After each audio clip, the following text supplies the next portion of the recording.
Hey guys, today I'm doing a houseplant spa day, and I do this about once a month for my plants when they need to be watered, and I'm gonna give them a deep water flush. So that's when I bring them all out to the kitchen.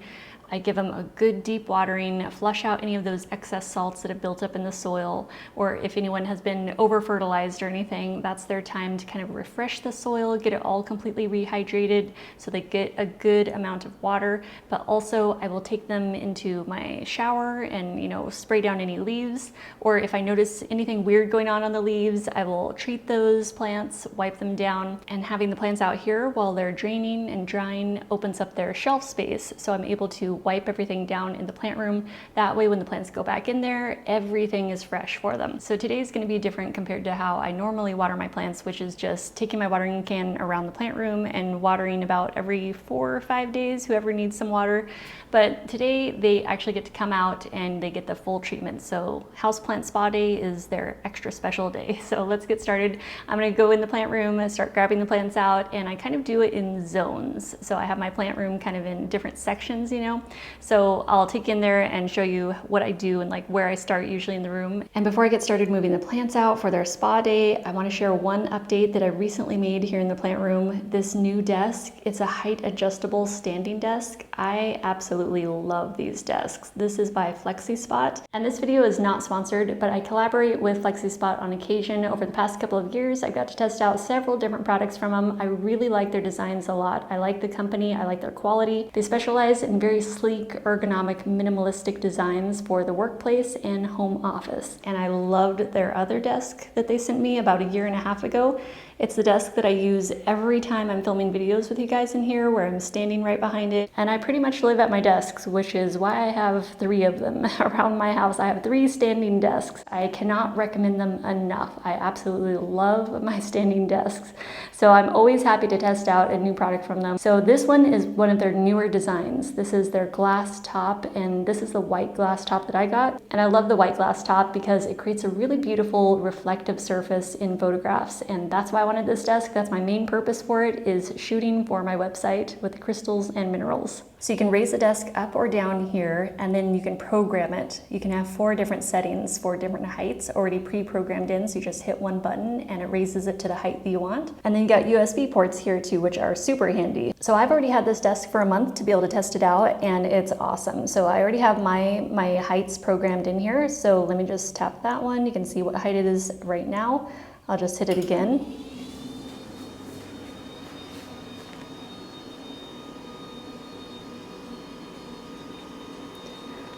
So that's the height that I have pre-programmed, and it's perfect for when I'm photographing. Okay, and then number 2, I have programmed to be windowsill height.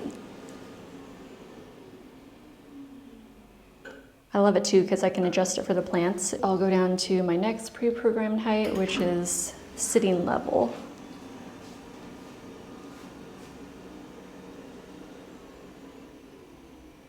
So that's a seated position, but I almost always prefer to have it raised up higher than normal desk level. And this glass top design also has a drawer.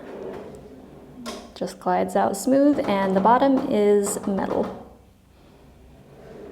The thing is about having a standing option too with your desk is it can help your circulation, especially if you have to work at your desk for several hours at a time. Also, especially for us women, we can be very prone to getting cellulite on the backs of our thighs, and that has a lot to do with circulation. So yeah, I much prefer the height adjustable desks now after having used them for a while. They are amazing. Would highly recommend. If you're looking for one, definitely check out FlexiSpot. They're one of the better brands out there. I'll actually put up on the screen a list of some of the different comparisons with other brands. There's a few different brands out there that I know of that carry them. And FlexiSpot makes all different designs, colors, they use different materials, so there is something for everyone. And for anyone who's purchasing from FlexiSpot for their very first time, you can save a little bit of money by using an Invite Friends code link. Anyone can go on their website and create one of these links for themselves. I have one, and I will post it down below in the description box. If you want to use mine, that's awesome.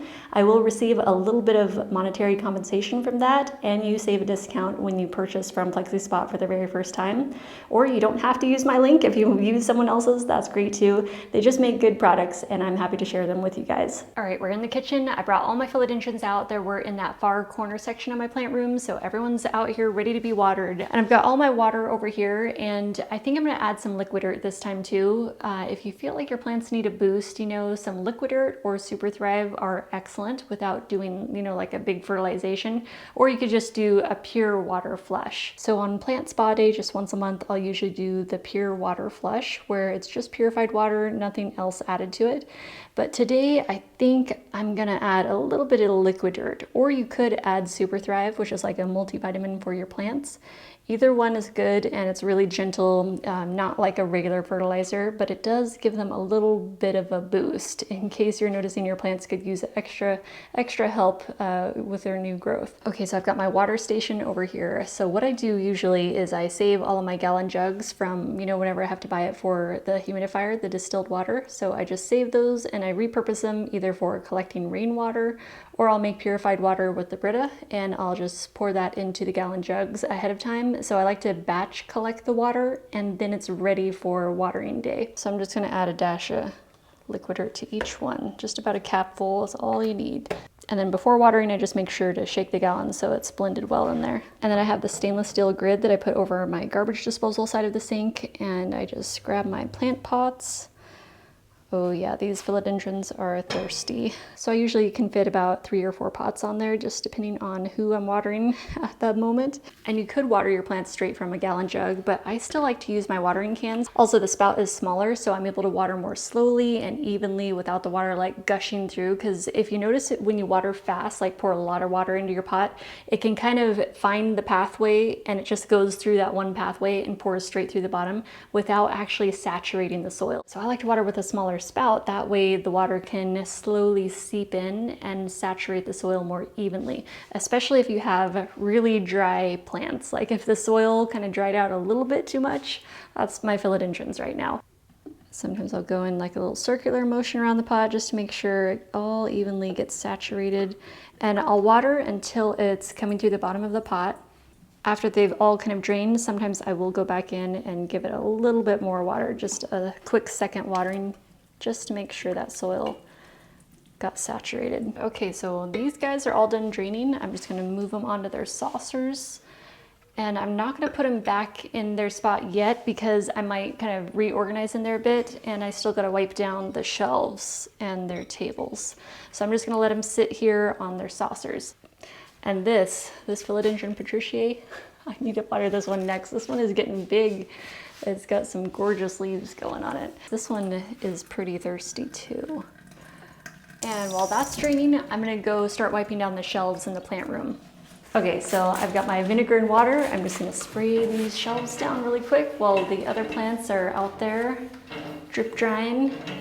All right guys, I've been moving the plants back in, and I'm kind of switching things out now. So I'm going to be bringing the Anthurium in to get watered, and I'm moving some of the plants around, just sort of reorganizing in here, and I'm working on cleaning the floor too. I have some Philodendron El Choco Reds that I've been rehabbing since wintertime. I had them on the floor down here, and I noticed that one got spider mites, and they were all sitting in a group together, so I'm just going to treat all of them. So I just moved them all to the bathtub, and we're going to go treat them for spider mites right now. I'm going to be spraying them down with Captain Jack's. What is that?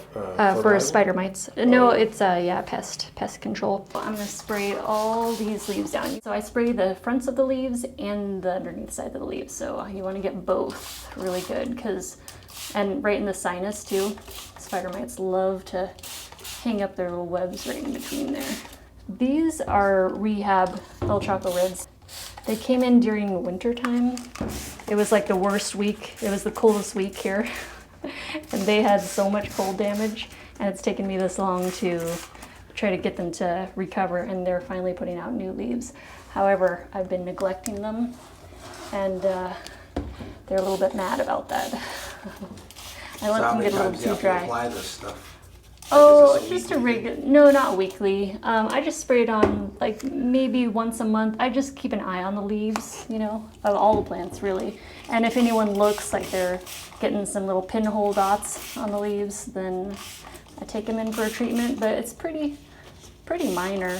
I mean, I don't stress about spider mites really, unless you get a bad infestation, but you're only going to get a really bad infestation if you haven't been keeping on top of it and you let them go for too long and you don't pay attention to what's happening on your plant's leaves, then it could be a problem.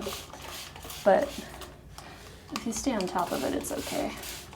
Oh, and also not letting them get too dry, especially like these El Choco Reds, they love water. They are water lovers, but they still need their roots to breathe too, so they got to be in a chunky mix. But you just want to stay on top of watering, because if they get too warm and too dry, the spider mites descend on them. It's like a magnet. If you see spider mites, you can do a treatment and then like do another treatment like a few days later and do that like 2 or 3 times, and it pretty much knocks them out, anything that was there.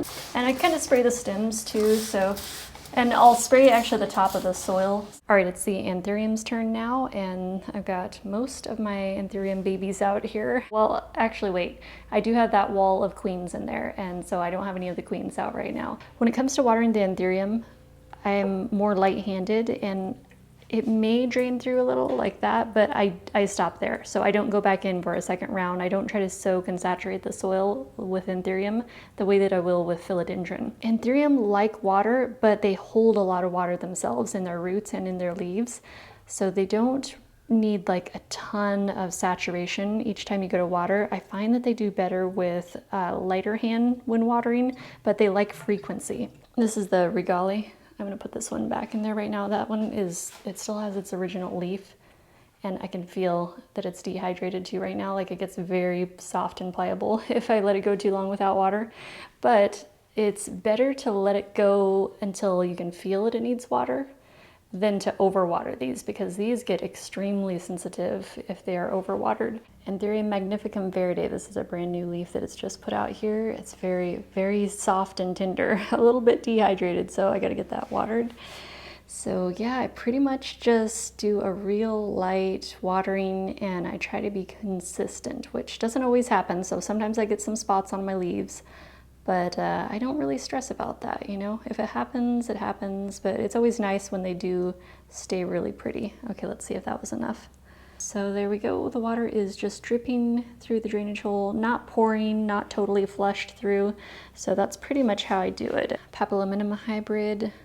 So I just add a little water at a time, watering it pretty slowly, but just trying to get it all over the pot so it's not just flowing through to the bottom. So the anthurium really enjoy consistent water or humidity around the roots, but they just don't want to be wet all the time unless they've specifically developed water roots. If you're growing in like semi-hydro or passive hydro, pond or something, or leca. I don't know, do people grow anthurium in leca? Maybe, I'm not sure. I don't use passive hydro. I just grow in chunky coconut husk and pumice, and usually some charcoal. I have put some moss, sphagnum moss, like cut up pieces into the mix too, but I'm not going to do that. After spending more time experimenting with it, I do prefer to leave the moss out altogether and just use it as a top dressing. The chunky mix without the moss is what I've found to be the best so far, at least for my setup, in my climate. So I live in the desert, and I'm growing most of my anthurium in terracotta pots, and I still find they can easily be overwatered if you're not light-handed about it. So just something to keep in mind. But yeah, I find that to be the best tip I can offer as far as anthurium care is to get the watering down and get your watering method to match the type of potting media that you're using in your environment. I have more tips for anthurium care, but since we're just focused on watering today, then I better go ahead and move on, because I don't want to spend too much time on just the anthurium. But they are lovely. They are probably my favorite genus, although I do enjoy philodendron too, but I have a connection with these babies. I love my anthurium. And as I'm watering the anthurium, I already wiped down their tables in there, so I'm gonna be moving them back into the plant room.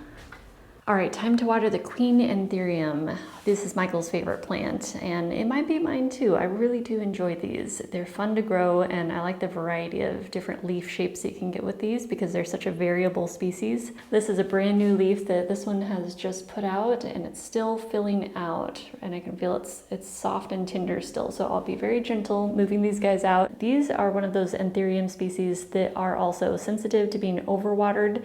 They will get spots on the leaves very easily if they are overwatered.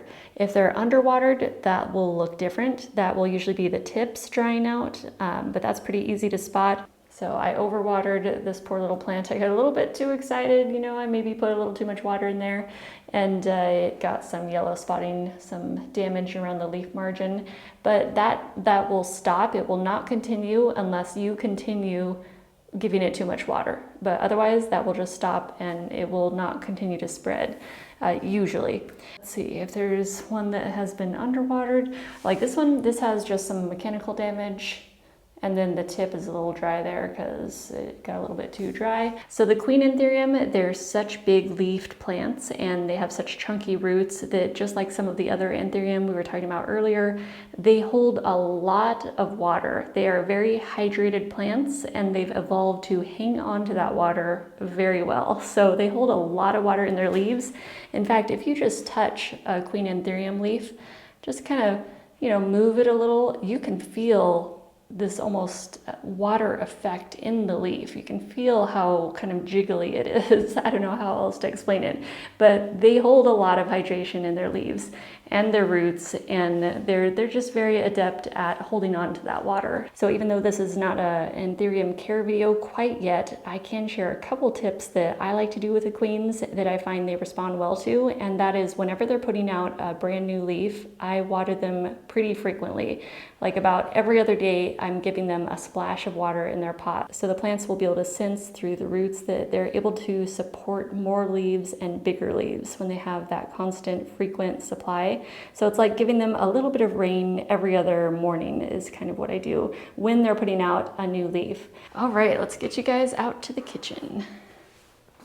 So I pretty much allow a whole day doing the houseplant spa day.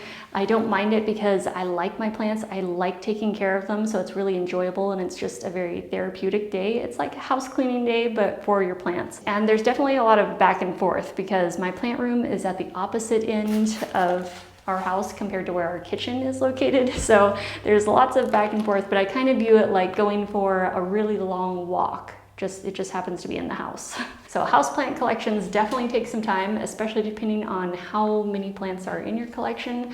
I actually have no clue how many plants I actually have, at least in this room. I've never counted them. And in fact, I might have a few that I might let go of here.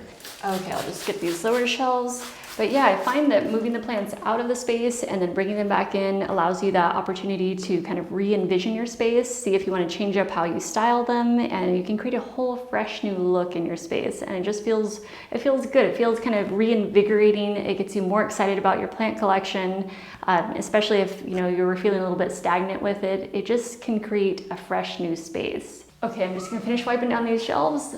All right, all the queens are out here, and for watering the queens, I've got my water already ready to go here with the liquid dirt. So I give them liquid dirt just the same as I water all the other plants. And I just, again, try to evenly distribute the water. So I'm using less volume of water, but I try to water more frequently for them. And that's all I do. So that little bit of water that I put in, it did drain through the drainage hole a little bit. There's still a little dripping through there, but the soil is not totally saturated. I've got two little pots over here. These I'm going to be transferring out of the moss pretty soon here because I don't like the moss with the Anthurium, at least the queens, because they're just too sensitive. I mean, in my experience, I found that the moss holds just too much water. So even though I try to keep it light and fluffy in there, still it's just so easy to end up with too much moisture in the moss, so I prefer to get them into the chunkier mix. I actually have a regale, little baby regale that I'm growing in my regular mix. I just potted it directly into that, and it does way better compared to when I first tried to start it out in moss. It's also been my experience that the Anthurium likes smaller pots. They like to be a little bit more confined. I don't know if that has to do with the smaller pot being able to have more air access, you know, more air circulation in the smaller pot and less volume of soil holding on to excess moisture. I have overpotted Anthurium before, and I definitely noticed the difference. Just, you know, instead of using a 6-inch pot, I would try it with a 8-inch pot, and it was a bit too much moisture being held in the soil for them, and I could tell by the leaves, and the leaves let you know what the roots are doing. So you can tell if the roots are irritated, the leaves definitely let you know. So definitely getting the Anthurium, especially the sensitive ones, into the right size pot really makes a big difference for your success growing these babies. And then this is my biggest queen Anthurium here. I watered that one the same exact way. So just making sure that I get the water as evenly distributed around the pot as possible, but just trying to give it less volume of water overall. So it is starting to come through the bottom. So I watered just enough to where if it's sitting in its saucer, it would not overflow, but it's okay if it's got a little bit of water coming through the drainage hole, as long as it's not overkill for the amount of roots that the plant has. Okay, most of the queens are done. I've got a couple more up here to water, and then I'll move on to the micans too that was on that shelf. Okay, I've got to water the micans. I've got my 2 trailing micans out here, so I'm going to water both of these. And then also I started bringing out my baby Anthurium, the little regale. Look how cute this is. I grew it from a little piece of chunk, and it's such a little baby. It is so cute. And then I've got baby crystallinum, these 3 Besseae affinis here, like that. Yeah, that was overwatering. That was me. Oops. Yeah, they barely had any root systems because I grew them from little pieces of chunk, so they were just wet sticks, and so I propagated those, but I overwatered a bit too much because there wasn't enough roots in the little pot to soak up all that moisture, so they got a little irritated with that, as well as my Queremalense. That one got a little bit irritated too. I noticed these Queremalense are very sensitive, at least my baby. It's in a good chunky mix, but it was also grown from a chunk, just a wet stick, so there was not enough root system to be able to soak up the amount of water that was held in the soil. I just got to remember that when I'm growing the chunks, and once they put out roots and I pot them up, I need to remember to water very sparingly because there's not enough root system there to be able to take up the amount of water in there. And my micans, I soak that whole pot of soil, and there's a lot of roots in this pot because there's a lot of cuttings in here. And a plant spa day is the perfect time to get in your plants and pick out any dried dead leaves. Like there's some under here, leaves that didn't quite make it to the light. So I'm just gonna clean those up while we're doing this. Let's see under here. This plant is really thick, so some of the leaves that come out, they don't end up getting much light. They're just kind of stuck under there. There are some other leaves in here that are gonna go soon, but I don't pull those. Like if they don't come off easily, I just leave them on the plant until the plant decides it's done with them, you know, just in case it wants to pull out any moisture or nutrients from that leaf. Oh, there's another dried dead leaf under there. So yeah, just a good time to get in there, clean your houseplants up, make them look pretty again. It's such a deep green, it's almost like got this blue tone to it. So pretty. Give it a second watering. Let's get back here too, make sure that soil got saturated.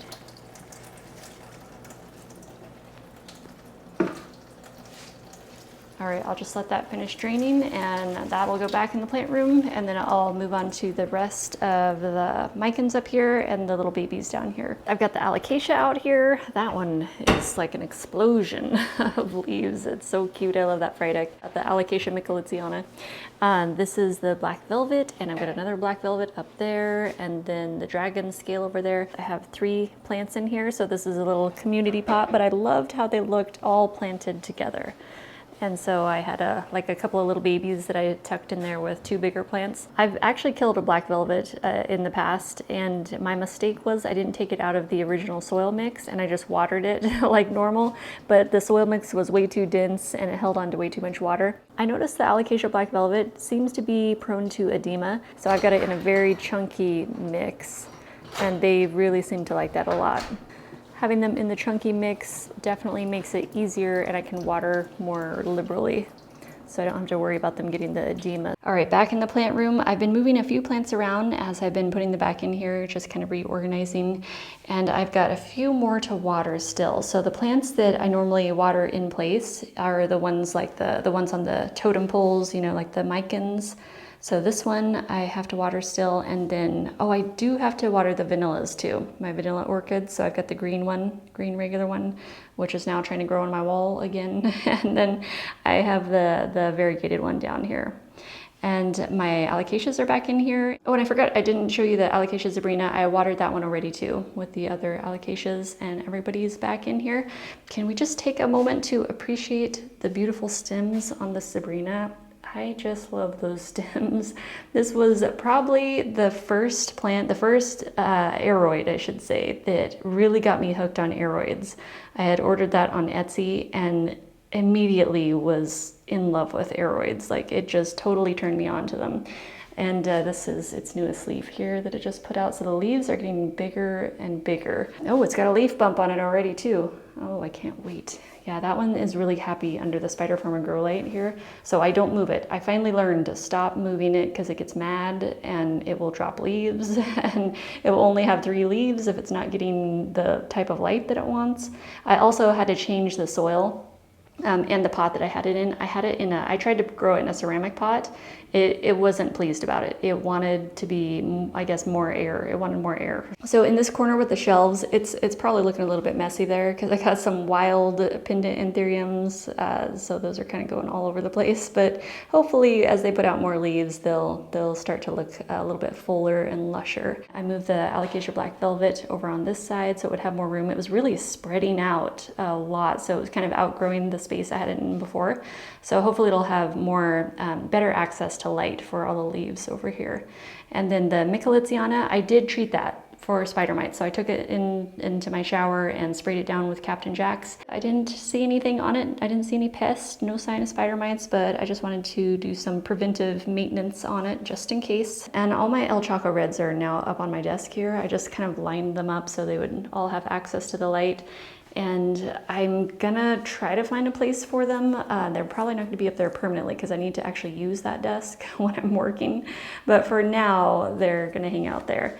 And I've got the baby, oh wait, I'm not doing a tour. What am I doing? I forgot. For a second, I was thinking I was doing a tour in here. I don't know if I showed watering my Syngoniums, but I do have 2 Syngoniums. I watered both of those. I'm still planning on selling this one. I'm just growing it up to the top of the pole so it'll look nice and full before I sell it. And I've got a basil randomly sitting over here. I don't know where I'm going to keep all my basils and edible plants quite yet. I'm still working that out. And then my Queen Anthurium shelf, I put most of them back up here, but not all of them. I did have to move a couple off that shelf because they're just taking over and there's just not enough room for everybody to fit back on that shelf. So I do have like this one over here, and I've got my little babies up there. And then there's another one over here, and wow, that's a super dark one. That is probably the darkest one I have. I don't know how that one got so dark. And on my desk, I've got a few Anthurium, like the 2 clarinerviums here, and then I've got 2 little baby crystallinums. And then I didn't show watering my tiny plants, like all the ones I have on my windowsill or the air plants yet, but I think I'm gonna save that for another video because I know this one's already gonna be super long. I moved my philodendron over here in the center because they were getting a little bit tall and a little too close to the grow light over here where they were before. And so instead I just swapped out the philodendron and put in some of my shorter Anthurium. So I'll see how they like it. But I'm totally flexible on moving plants wherever, wherever they need to go, wherever they're happy, to try to get them into the right light that they will thrive in the best. Oh, the Monsteras. I watered the Monsteras, the subpinata here. That one I already watered, and then this one that I'm not totally sure exactly what it is. I don't think it's a regular Adansonii. It seems like it's something different, but I haven't ever been able to ID that one quite yet because I got it as a cutting, just a random cutting at a local greenhouse who was doing propagations. And the guy who was propagating wasn't quite sure exactly which ones he had, and so he just let me have one of his cuttings for $5, and I took it home, rooted it out, and There it is. Not sure what it is though, but whatever it is, I love it. I think it's quite a lovely plant. So there's still some plants on the floor. That's okay, as I just was trying to clean it up a little in here so it looks a little bit more organized. And my Monstera has not gotten water yet. I think it's probably going to be ready to. Let's see. Yeah, I'll give it a drink of water. And I can't wait to see its newest leaf. And it's putting out a new one right now. If you can see it right there. I can't wait to see what that one's gonna look like. So I'm gonna give that some water. And the micans that are on the totems. Oh, and the vanillas too. Okay, so I think that's all we have left. Oh, and I gotta refill the self-watering pots, which I have 3 of those. This is in a pretty light, fluffy soil mix. Oh, see that water? Good thing I got my turkey baster. It's trying to get away. I'll give that one some water. All right, the variegated vanilla, let's get you watered.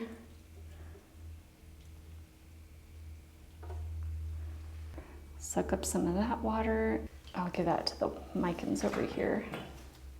And I'll give the micans some fresh water here too. And it looks like the self-watering pots are ready for some water too, so I just refill that. So I water until that orange marker reaches the top, or almost the top. Okay, on to the next one.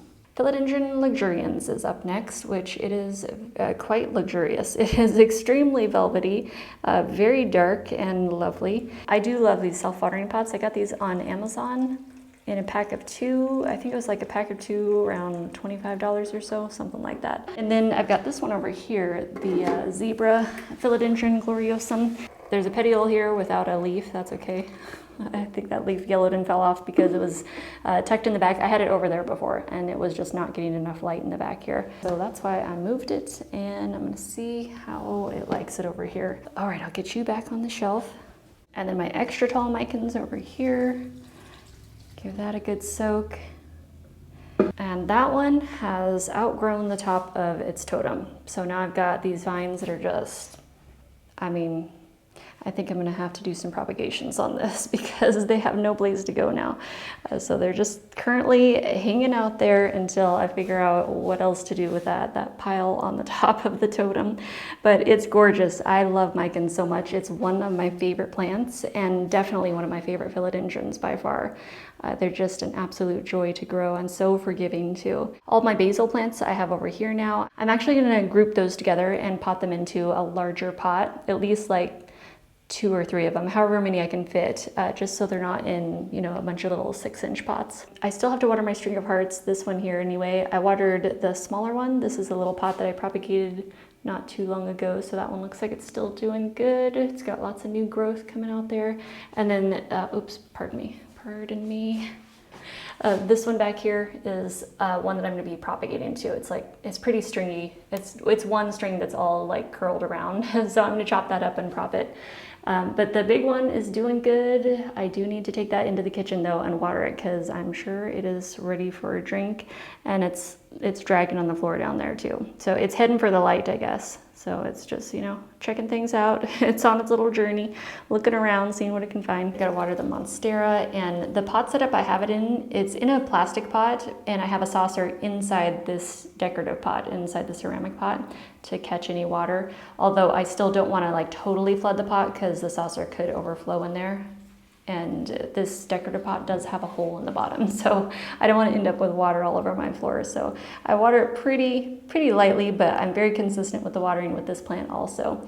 And especially when it's putting out a new leaf. Actually, really with all the plants, whenever they're putting out new leaves, I try to be consistent with the watering. But yeah, that one is one of my favorite plants. If you're considering getting a Monstera albo, go for it. I say, if you're into them, definitely go for it because they are such lovely plants to grow. All right, so I think everybody is watered, and did I miss anyone? There's the brandy over here, Philodendron brandianum. That's another plant that I water in place, so I already watered that one. I'm still kind of reorganizing this shelf. I moved a few plants around on here, so I've got my micans up here instead of being on the floor down there, or well, on the bottom shelf there, because it was just getting too long and a little too wild down there, so I decided to let it trail a little bit more.